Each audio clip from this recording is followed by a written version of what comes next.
Buenos días, ¿me están escuchando?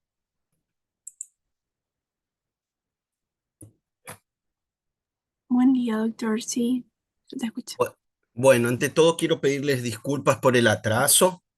Tuve ahí un paciente que se complicó durante el periodo de la mañana y creí que me iba a liberar un poco más temprano, pero no conseguí. Bueno, voy a hablarles de regulación de la presión arterial. Hoy va a ser una clase que es corta porque regulación de la presión arterial no tiene muchos secretos del punto de vista operativo de la fisiología.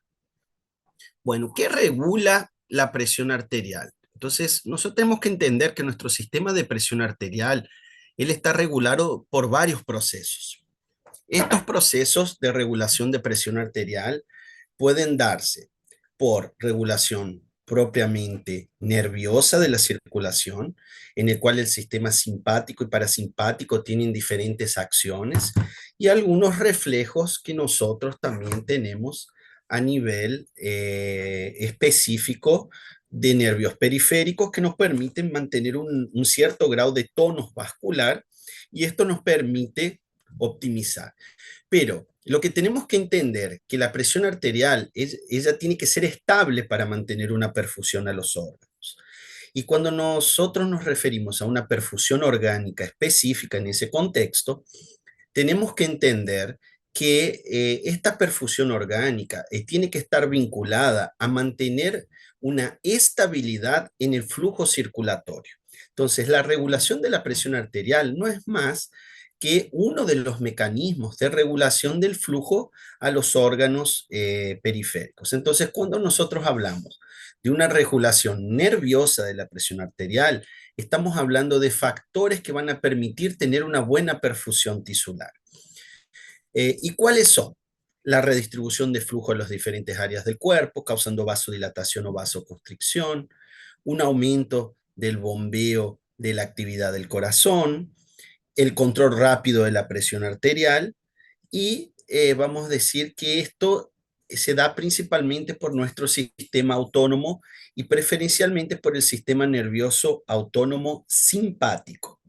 ¿Qué es lo que hace el sistema nervioso simpático? Aumenta la constricción vascular periférica, aumentando la resistencia vascular periférica y total, haciendo con que eso se redistribuya el flujo para zonas más nobles. Por ejemplo, redistribuimos el flujo de la piel y dejamos la piel hipoperfundida, algunos otros órganos hipoperfundidos para concentrar la circulación en el corazón, por ejemplo, y en el cerebro. Cuando nosotros hablamos de esta circulación, de esta redistribución de flujo, es muy característico esto en condiciones patológicas. Por ejemplo, cuando ustedes tienen pacientes, por ejemplo, que están en cuadro de shock, sea por ejemplo un shock hemorrágico, donde tenemos pérdida del volumen vascular total, ¿qué hacemos? Una vasoconstricción inmediata a nivel periférico para tentar mejorar nuestra perfusión central. Y eso genera a nivel de la periferia que las manos quedan frías, sudoréticas, pegajosas, eso es característico del shock. Y a su vez, el sistema nervioso autónomo simpático también va a estimular el bombeo del corazón, aumentando la frecuencia, es decir, el cronotropismo, aumentando la fuerza de contracción, que es el inotropismo, y aumentando también la capacidad de bombear sangre. El control rápido de la presión arterial generalmente está dado por el sistema nervioso simpático, principalmente a nivel de la médula suprarrenal, que es donde se produce prácticamente el 90% de estas catecolaminas, principalmente adrenalina y noradrenalina, que van a causar una vasoconstricción periférica. Entonces, ante situaciones de estrés agudo o de caída brusca de la presión arterial, cuando no compensado con los reflejos directos como Hering-Bauer, perdón, eso va a estar dado generalmente por la liberación de adrenalina. Acá ustedes pueden ver el mejor ejemplo donde nosotros hablamos de los diferentes núcleos centrales el vasoconstrictor, el vasodilatador y el cardioinhibitorio. Y ustedes pueden ver a nivel periférico cómo el sistema, la cadena parasimpática que ustedes ven acá, esta cadena paraganglionar estimula a nivel del vaso, de los vasos, perdón, cómo estimula a nivel del corazón y de los vasos periféricos. Entonces, va a depender del sistema de autorregulación. Entonces, la vasoconstricción simpática, ¿qué va a hacer? Va a contraer generalmente las arteriolas, haciendo con que los capilares genere hasta a veces venodilatación y vamos a tener una hipoperfusión periférica efectiva en ese caso. Bueno, ¿y cómo es la inervación simpática de estos vasos? La inervación simpática de las arterias, generalmente las pequeñas y de las arteriolas, aumentan la resistencia al flujo. Entonces, aumenta la resistencia vascular periférica. ¿Y qué entiendo por eso? Vamos a imaginar así, que ustedes tienen un caño grueso que está llevando sangre, vamos a decir, este cañito lleva sangre desde la arteria aorta, no vamos a hablar ni siquiera del corazón, desde la arteria aorta a la periferia de mi pie derecho. De repente genero vasoconstricción. ¿Y qué va a hacer esa vasoconstricción? Va a hacer que los vasos disminuyan su calibre por vasoconstricción. Al disminuir el calibre, la resistencia del flujo, porque el área es menor, aumenta, haciendo con que aumente indirectamente la presión directamente en la aorta. Y eso aumentando la presión en la aorta, porque va a tener una mayor restricción, hace con que el flujo, acuérdense, el flujo cerebral aumente y aumente el flujo coronario, porque va a haber una vasoconstricción. Ya cuando tenemos una disminución del flujo sanguíneo en los tejidos, eso ya también empieza a producir determinados factores de intermediación que hacen vasoconstricción. Uno de los más comunes a nivel periférico es la endotelina, o también la hormona antidiurética o la noradrenalina, que cuando producidas a nivel periférico causan un gran vasoespasmo y contracción. Pero ¿cuál es la función? Aumentar la resistencia vascular periférica. Y cuando nos referimos a los grandes vasos, principalmente las venas, acuérdense que las venas tienen una capacidad muy grande de adaptarse a volúmenes. Eso nosotros lo llamamos de capacitancia, que es la capacidad de las venas a adaptarse a ese volumen y acomodarse. Entonces las venas, el hígado y el vaso, y a la circulación esplácnica, no esplénica, acaban siendo grandes captadores de volumen, haciendo con que en situaciones específicas se genere una vasoconstricción por estimulación simpática.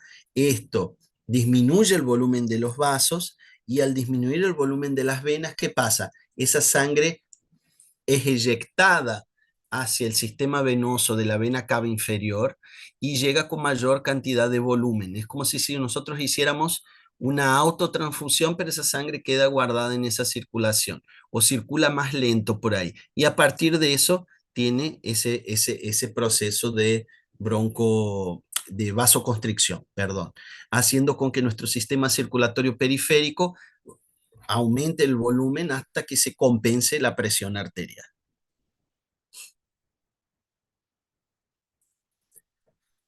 Y bueno, ¿qué hacen las fibras simpáticas y parasimpáticas en el corazón? Cuando hablamos de sistema nervioso autónomo, y fíjense que yo estoy hablando de mecanismos rápidos de compensación de la presión. ¿Y qué entra? Corazón, vasos periféricos y sistema nervioso autónomo. Entonces, ¿yo puedo controlar conscientemente mi presión? No, es el sistema nervioso autónomo el que hace esta regulación. Entonces, ¿qué vamos a ver? Que las fibras nerviosas simpáticas y parasimpáticas cumplen a nivel cardíaco diferentes funciones. Las fibras simpáticas, por ejemplo, aumentan la frecuencia cardíaca y aumentan la fuerza de contractilidad. Con esto va a aumentar el gasto cardíaco y al aumentar el gasto cardíaco aumenta la presión arterial. Y las parasimpáticas hacen el efecto opuesto, reduciendo la frecuencia cardíaca y reduciendo la contractilidad del corazón, haciendo con que la presión baje, ¿tá? En condiciones fisiológicas.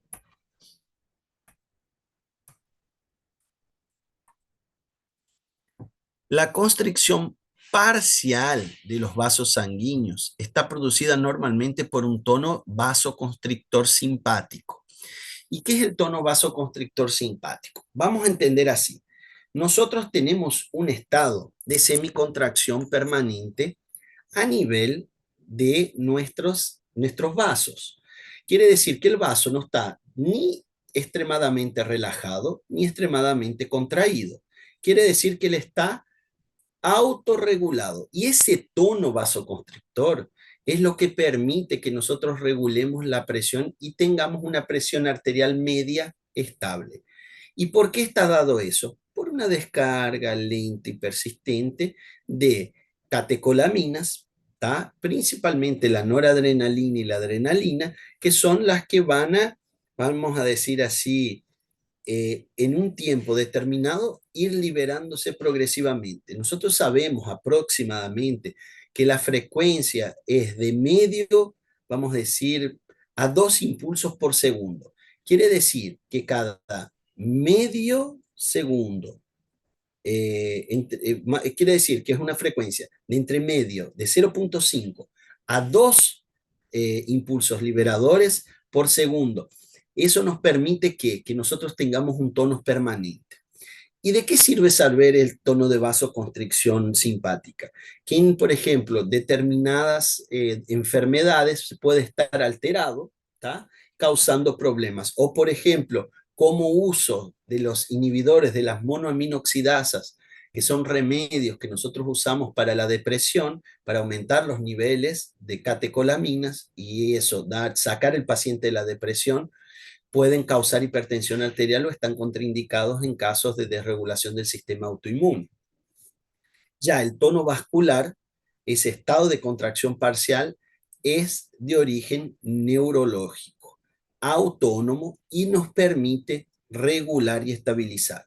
Esto acaba siendo muy repetitivo con el tiempo, pero lo que nos tiene que quedar claro es que la regulación rápida se da por la vasoconstricción y la vasodilatación, y la regulación lenta se da por la adecuación de volumen, que ya vamos a ver otros órganos responsables por eso.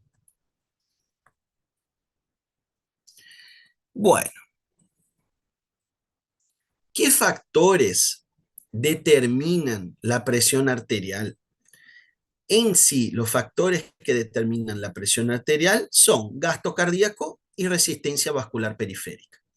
¿Por qué traje esto y estoy siendo repetitivo con esto? Porque estos conceptos todavía en la práctica tienen dificultad de anclaje, tienen dificultad de entendimiento. Entonces, cuando nosotros hablamos de gasto cardíaco, estamos diciendo que el gasto cardíaco es el volumen sistólico por la frecuencia cardíaca. ¿Dónde puedo regular mi presión arterial a nivel de gasto cardíaco?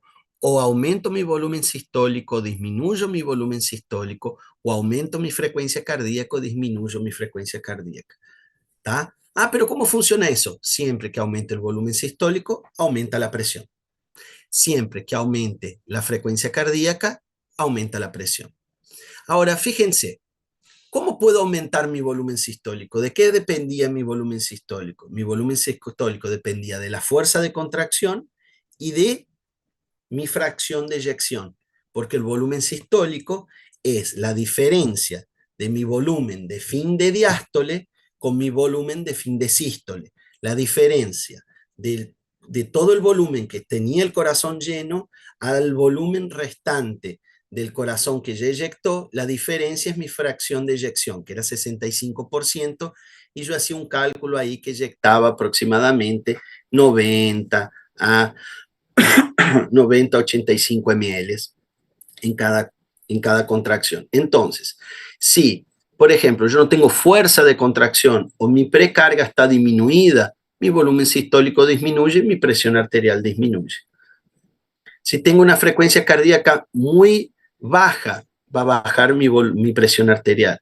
Si tengo una frecuencia cardíaca muy alta, va a bajar mi presión arterial. Entonces, ¿por qué? Porque eso impacta en el gasto cardíaco. Y el gasto cardíaco es directamente proporcional a la presión arterial sistólica. Y la resistencia periférica. La resistencia periférica es tan cuan o a T más importante en la regulación de la presión arterial que el propio gasto cardíaco. ¿Por qué? Porque la resistencia vascular periférica es lo que permite mantener la estabilidad en el sistema. Es un sistema que se autorregula, que regula la perfusión tisular. Entonces él tiene una autorregulación y tiene una regulación externa. Y eso tenemos que tener en cuenta principalmente en tejidos como el cerebral y el coronario, que tienen dinámicas propias de irrigación y de parámetros. Entonces, por ejemplo, cuando yo hablo de resistencia vascular periférica y mi resistencia vascular periférica está dada en función, vamos a decir, de que tiene una ruptura de la estructura vascular, es un manejo. Si tengo una función vascular alterada, una disfunción vascular, es otro manejo. Por eso estos son los principales determinantes de la regulación de la presión arterial y que tenemos que tener en cuenta su fisiopatología. ¿Qué otros órganos pueden regular la presión arterial? Los riñones. Entonces, la regulación de la presión arterial a corto plazo está dado por los fenómenos del sistema nervioso simpático y las de largo plazo están dadas por los riñones, porque los riñones van a regular el flujo a medio y largo plazo. Muy bien, y cuando nosotros entendemos que aumenta la resistencia vascular periférica por vasoconstricción de las arteriolas, ¿qué tenemos que tener en cuenta? Que nosotros vamos a tener también la contracción de las venas, va a haber un aumento del retorno venoso, las cámaras cardíacas van a recibir más sangre, y si la bomba cardíaca está bien, está estable, nuestro corazón tiene una capacidad que se llama ley de Frank-Starling, quiere decir que a medida que llega un mayor volumen al corazón, ese corazón se dilata, se distiende, optimiza las uniones entre actina y miocina, optimizando la titina, la atracción de la titina, generando un power stroke más efectivo y una fuerza de contracción de eyección mejor. Entonces, el aumento del retorno venoso y una bomba adecuada nos dicen de que eso regula la presión arterial en segundos. ¿Por qué? Porque se contrae, aumenta el retorno venoso y ya sube. Cuando ustedes ven esos pacientes que tienen disfunción autonómica, lo que ustedes van a ver que por momentos la presión está baja, la frecuencia cardíaca alta. De repente, al contrario. Y eso se debe a que la bomba cardíaca a veces funciona bien, pero tiene una desregulación del sistema vascular periférico, del tonus, causando ese problema. ¿Y dónde vemos esos? En pacientes con esclerosis lateral amiotrófica, pacientes con AVCs isquémicos extensos que acometen ahí en la reunión del bulbo, y tenemos también pacientes víctimas de trauma y principalmente el trauma raquimedular alto que pueden causar este tipo de problemas, que llevando al shock y a la muerte, ¿tá? Y bueno, los quimiorreceptores. Los quimiorreceptores son células que responden muy bien al exceso de hidrogeniones y de hidrógeno. De iones de hidrógeno y de oxígeno. Y responden mejor aún al dióxido de carbono. Pero ¿qué tenemos que entender?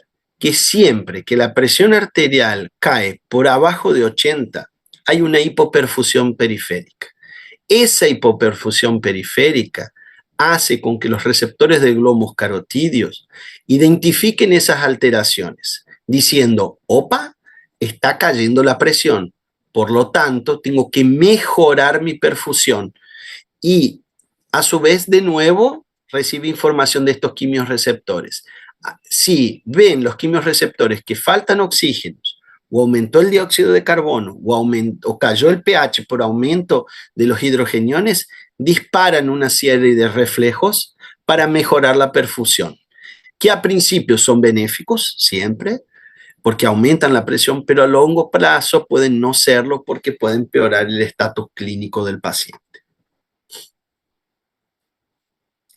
Y cuando hablamos de el aumento de la resistencia periférica, pero ya hablamos de los reflejos auriculares y de la arteria pulmonar. Fíjense que Guyton en este parámetro trae un concepto que se llama de receptores de baja presión. ¿Qué son los receptores de baja presión? Los receptores de baja presión son receptores que funcionan a partir del estiramiento. ¿Cómo funciona eso? Siempre que el pulmón esté o muy hipoperfundido o hiperperfundido, el pulmón, ¿qué va a pasar? Si está hiperperfundido, voy a tener un trastorno restrictivo. Entonces voy a perder mi capacidad elástica. Si estoy hipoperfundido, o estoy deshidratado, mi pulmón va a quedar con menos presión y va a estar más elástico. Y a partir de eso, esos cambios que pueden generar alteraciones en las áreas de Weill, y eso pueden funcionar con mecanismos de vasoreceptores, haciendo con que las presiones oscilen. Es muy común ver pacientes con este tipo de disfunción en postoperatorios grandes de cirugías torácicas, como la cardíaca, o hasta las propias cirugías pneumectomías o trasplante de pulmón, donde estos receptores realmente están muy perjudicados y puede causar inestabilidad hemodinámica, y después de un cierto tiempo el organismo los adapta y podemos vivir tranquilamente.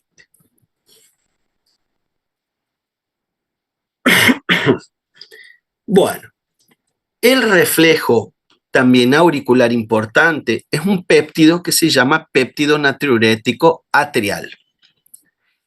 ¿Alguien sabe qué es el péptido natriurético atrial? ¿Alguien me puede contar?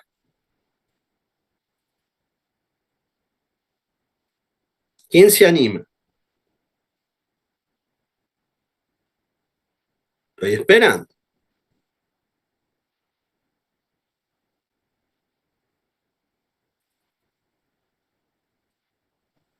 Es una hormona. ¿Cómo?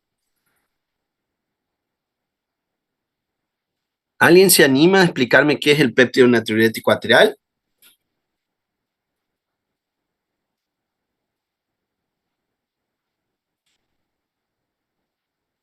¿No? ¿Me están escuchando? No estoy hablando solo, ¿no? Sí, te escuchamos, profe. Bueno, No sabemos. el péptido natriurético atrial fue descubierto por Born, profesor de fisiología alemán, que yo tuve oportunidad de verlo discursar en un congreso del FELCSOSEM que fue hecho en Córdoba, en Argentina, hace unos años. Creo que en 94, 95, fue por ahí. Y él era un profesor de fisiología que empezó a investigar y encontró un péptido que andaba circulando. Él lo descubrió primero a nivel cerebral, le puso el nombre de péptido natriurético cerebral, y después descubrió el péptido natriurético atrial. Bueno, ¿cómo funcionan esos péptidos? Son péptidos que ante las estimulaciones de los mecanorreceptores de superficie de las células ventriculares y auriculares se liberan en sangre, entendiendo que eso fue un estrés parietal, un estrés mecánico del músculo, ocasionado por una sobrecarga de volumen, activa específicamente a nivel renal la excreción de sodio y por ende agua. ¿Y ahí qué pasa? El paciente excreta sodio y agua, baja la volemia y regula la presión arterial. El péptido natriurético atrial se usa muy poco, pero el péptido natriurético cerebral es uno de los pilares hoy del diagnóstico, tratamiento y seguimiento de la insuficiencia cardíaca, porque yo lo puedo dosar en sangre y de acuerdo a la edad hay un patrón de análisis que tengo, y si el paciente tiene alteración de que nos llama Brain Naturopeptic, que el pre-BNP, como algunos lo llaman, o BNP, ya me dice si ese paciente tiene insuficiencia cardíaca o no. Inclusive viene el dímero D, que es para diagnóstico de embolía de pulmón y trombosis, la troponina I, la troponina T y el ProBNP vienen en un kit que vos sacas una gotita de sangre, con esa gotita de sangre lo pones y él te dice cualitativamente si tu paciente hizo una embolía de pulmón, una trombosis, si está teniendo un infarto o si tiene insuficiencia cardíaca descompensada. Fíjense qué interesante. Y puede ser bedside, que se llama, al lado de la cama del paciente. Pueden hacer ese diagnóstico. Profe, ¿vos estás proyectando alguna imagen aparte de este? Aparte de yo hablando, sí, estoy proyectando. ¿No está apareciendo para ustedes mis slides? El título de regulación de presión arterial nomás. ¿Solo eso les No sé apareció? Ah, no, yo estoy proyectando. A ver, ya les paso acá. Déjenme entrar. Ah, mira vos. Para que voy a entrar y salir de nuevo de la proyección, puede haber habido algún problema. Dame un minuto. Porque estoy proyectando, sí. Espérame un segundito. Voy a salir de acá y voy a intentar de nuevo. Screen, control de la presión de regulación arterial. Dame un minutito acá. A ver acá. ¿Le está apareciendo la proyección acá cuando yo muevo el mouse o no? No les aparece. No veo tu mouse. No, entonces voy a salir y voy a entrar de nuevo. Espérenme un minutito. Share. View screen. Regulación de la presión arterial. Contenido solo. Share. ¿Les apareció algo o no? Voy a salir y No, ya doctor. voy a salir y voy a entrar de nuevo, porque les estoy proyectando. Pensé que como no me decían nada, pensé que ustedes estaban viendo. Esperen, ahora voy a hacer diferente. Ahora sí cambió, profe. ¿Ahí ven? ¿Logran ver? Bueno, Sí, ahí sí. yo estoy acá, péptido natriurético cerebral. Fíjense, ¿están viendo ahora? Sí, profe. Bueno, ahora seguimos. Vamos a ver, ahora está yendo. Avísenme si se les va, ¿tá? Porque yo no veo lo que ustedes están viendo. A mí me aparece y cuando yo voy cliqueando va pasando. Bueno, como hablábamos de los péptidos del péptido natriurético atrial, la función es esa. La función es que cuando se distiende excesivamente por sobrecarga de volumen o en condiciones patológicas, cuando hay una taquicardiomiopatía, o por ejemplo nosotros pasamos por un susto, no sé si a ustedes ya les pasó que se llevan un susto y 5 minutos después, 10 minutos después, ustedes sienten así que les da un tipo de una languidez, una sensación así de cansancio y después les da unas ganas de orinar terrible. Eso es la acción del péptido natriurético atrial, que cuando hubo el estrés hemodinámico aumentó la presión arterial, dio natriuresis y ahí ustedes están orinando exceso de sodio, ¿está? Eso es muy, muy, muy común. Bueno, ¿y cómo funciona el control local y humeral del flujo por los tejidos? Vamos a decir, el control del flujo sanguíneo, de esta circulación y regulación de la presión arterial a nivel tisular, ya va a depender de factores más metabólicos. Como dijimos, la regulación a largo plazo, allá arriba, dependía del riñón. A corto plazo, dependía específicamente de nuestro de nuestro sistema nervioso autónomo. Y ahora, a nivel del flujo sanguíneo de los tejidos, ya depende del metabolismo del propio tejido. Entonces, la naturaleza nos privió de un sistema de autorregulación muy específico para cada sector. Tenemos acciones macro, acciones micro, pero ellas no están descontextualizadas. Todas ocurren al mismo tiempo. Tenemos que entender que los sistemas no son sistemas que no están integrados, que son sistemas integrados. Nosotros los dividimos, pero los dividimos ¿por qué? Porque nosotros queremos organizar de una forma mejor el conocimiento para entenderlo mejor. Pero en realidad no es que o es uno o es el otro, o es solo el macro o es solo el micro, no, son todos al mismo tiempo. ¿Y qué regula el flujo sanguíneo con relación a las respuestas y necesidades tisulares? Fíjense, las necesidades tisulares, primero, el aporte de oxígeno. Si no tengo oxígeno, voy a, voy a tener un impacto sobre mi microcirculación. El aporte de nutrientes. Claro, necesito nutrientes para cumplir las funciones vitales. Eliminación de dióxido de carbono, también. Eliminación de iones de los tejidos, también. Mantenimiento de las concentraciones adecuadas de iones a los tejidos, también. Transporte de varias hormonas y otras sustancias a los tejidos, también regulan. Pero ¿cómo esto ocurre? Por ejemplo, hay hormonas o sustancias que se producen a nivel tisular que van a causar vasoconstricción o vasodilatación de esas arteriolas. Y lo mismo ocurre en tejidos específicos como cerebro y corazón. ¿Me van acompañando? ¿Consiguen ver las diapositivas? Hola, se quedó en un... No pasó el otro. Ay, ay, ay. Esperen un segundito. Esperen un segundito, quiero ver qué está pasando acá.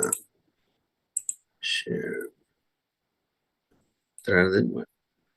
Ahí consiguen ver, ¿no? ¿Están viendo o no? Respóndanme, por favor.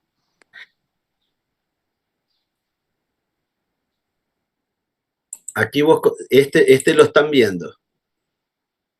Mecanismos de control del flujo sanguíneo local a corto y largo plazo, ¿la logran ver o no? Entonces voy a entrar y salir de nuevo. Espérenme un segundo, que ya vuelvo.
Vamos a ver ahora si consigo hacer que vuelva. Porque no sé por qué no quiere. Está queriendo.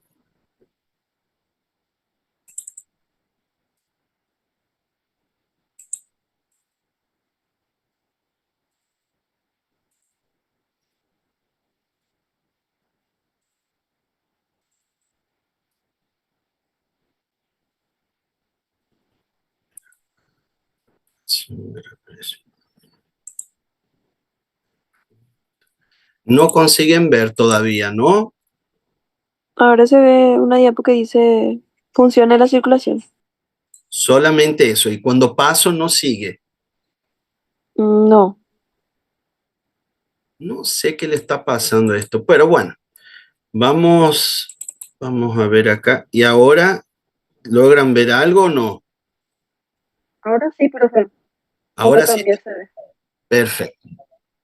Genial. Entonces, bueno, habíamos pasado todo esto que ya habíamos hablado, de los determinantes, y vamos ahora, los quimiorreceptores, hablamos de los reflejos y estábamos hablando del control local y humoral del flujo sanguíneo. Habíamos hablado de las necesidades tisulares y acá vamos a hablar del control local. Cuando hablamos del control local a corto plazo, como dije, vasodilatación y vasoconstricción. Control a largo plazo, estamos hablando de ¿existe control a largo plazo a nivel del flujo sanguíneo local? Claro que sí. Nosotros podemos crear nuevos vasos, se llama neoangiogénesis. Eso ocurre mucho en el corazón cuando tenemos problemas de hipoperfusión y de circulación. Y eso regula también nuestra presión arterial. ¿Tá? ¿Cuál es una de las actividades que más hace neoregulación de nuevos vasos? Por ejemplo, la actividad física. Los deportistas, la gente que camina mucho, tiene esas características y pueden formar nuevos vasos a nivel de microcirculación y optimizar la circulación. Bueno, dentro de lo que nosotros hablamos a corto plazo local, tenemos el metabolismo tisular y la disponibilidad de oxígeno, que son los dos principales reguladores, entendiendo que el metabolismo tisular solo se da cuando hay aumento de incremento del metabolismo o del flujo sanguíneo. Y cuando hablamos de corto plazo para flujo sanguíneo local por disponibilidad de oxígeno, estamos hablando cuando aumenta mucho ese flujo en la medida que disminuye la disponibilidad del oxígeno.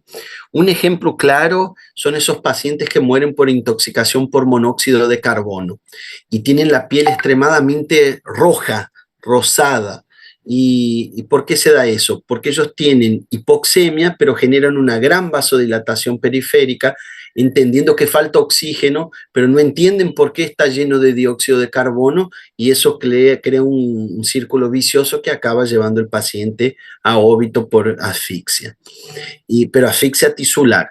Y después nosotros tenemos así otras formas que son las grandes altitudes, algunas neumonías y el envenenamiento por cianuro que da esa característica.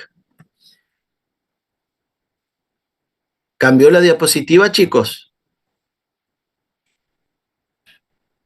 Genial.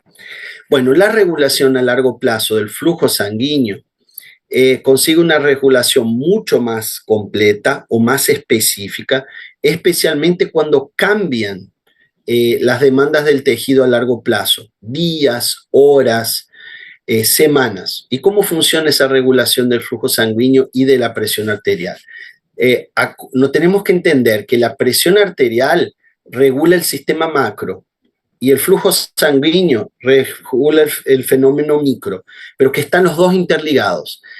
A veces la cuestión micro de la microcirculación tiene un impacto muy grande en la macrocirculación. Fíjense lo que puede ocurrir.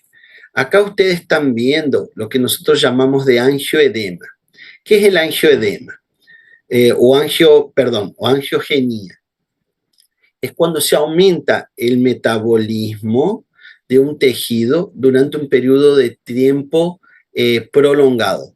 Fíjense cómo aumenta la cantidad o el desarrollo de circulación colateral.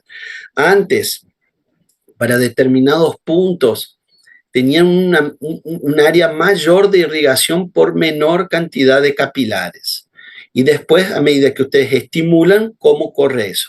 Esto puede ser, por ejemplo, un corazón de una persona que no entrena, que no hace actividad física, y esto puede ser un corazón entrenado. Fíjense cómo las chances de tener espacios sin irrigación es muy difícil porque el área está más circunscripta. Por eso nosotros le indicamos actividad física a nuestros pacientes y nosotros también deberíamos hacer actividad física regular.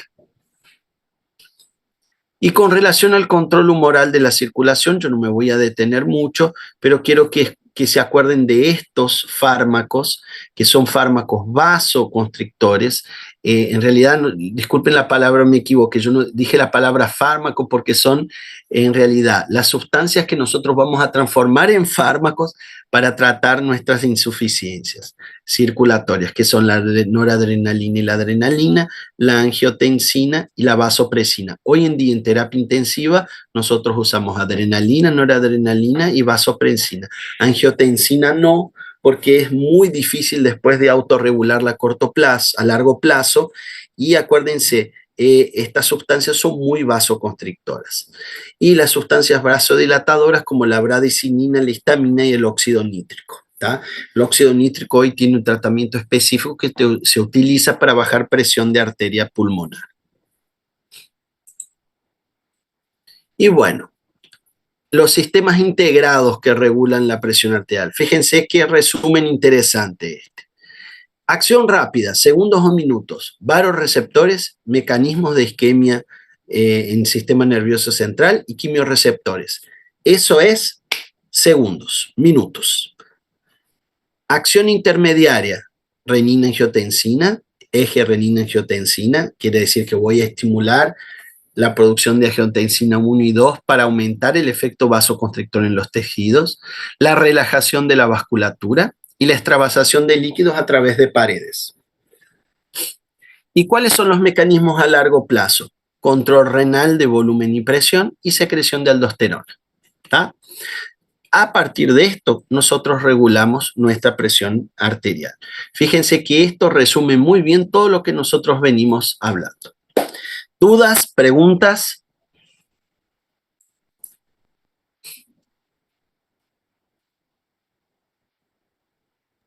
No, profe, todo claro. Genial. Cualquier cosa que necesiten, vamos conversando. Regulación de presión arterial, si ustedes guardan esto, este último slide que yo les pasé, sobre regulación, acción rápida, acción intermediaria y largo plazo, y hacen un mapa conceptual trabajando los principales vasoreceptores, los mecanismos, los quimiorreceptores, ustedes organizan todo en 4 páginas, tienen un resumen de por lo menos 50 hojas del gaito. ¿tá? Es una forma práctica de organizar como si fuera un mapa mental. Y cualquier duda que ustedes van teniendo en el percurso me van avisando.